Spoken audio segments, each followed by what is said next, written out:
Salut à vous pauvres mortels et bienvenue dans Comics Cult, l'émission des comics indispensables. Aujourd'hui, on parle de Hellboy.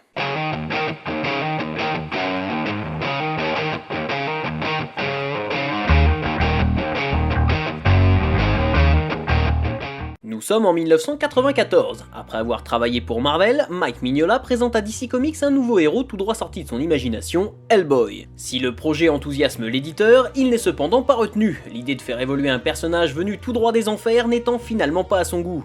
Ayant depuis un certain temps à l'idée de se lancer dans la création de comics indépendants pour être entièrement maître et propriétaire de ses œuvres, Mignola publiera finalement sa série chez Dark Horse Comics. Écrit avec la participation de John Byrne, le premier arc de Hellboy, intitulé Seed of Destruction, nous renvoie en 1944 sur une île au large de l'Écosse, pour suivre un commando allié chargé de débusquer des nazis adeptes de l'occulte.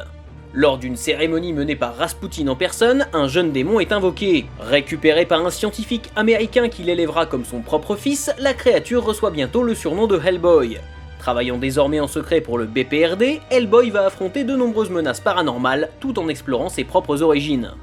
Prenant place dans un monde sombre et parfois oppressant qui n'est pas sans rappeler celui de l'œuvre de H.P. Lovecraft quand il n'y fait pas directement allusion, Hellboy est une série fantastique de grande envergure, dont l'univers étendu s'est largement développé avec le temps, toujours sous la coupe de Mignola.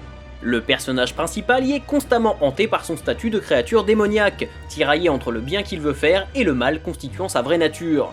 Les séries dérivées comme Witchfinder ou BPRD sont également très référencées et menées par des héros charismatiques très contrastés. Deux adaptations d'excellente facture réalisées par Guillermo del Toro sont sorties au cinéma en 2004 et 2008.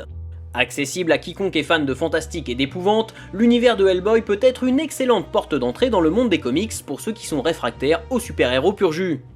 Mignola y développe une mythologie moderne, toujours à la façon de H.P. Lovecraft, qui fera le bonheur des lecteurs aimant les univers riches et cohérents. Voilà, jusqu'à la prochaine fois, je compte sur vous pour avoir de saines lectures. Si vous aussi vous avez lu ce comics, n'hésitez pas à me laisser votre avis dans les commentaires. Partagez cette vidéo et n'oubliez pas de vous abonner à la chaîne pour ne pas rater la prochaine.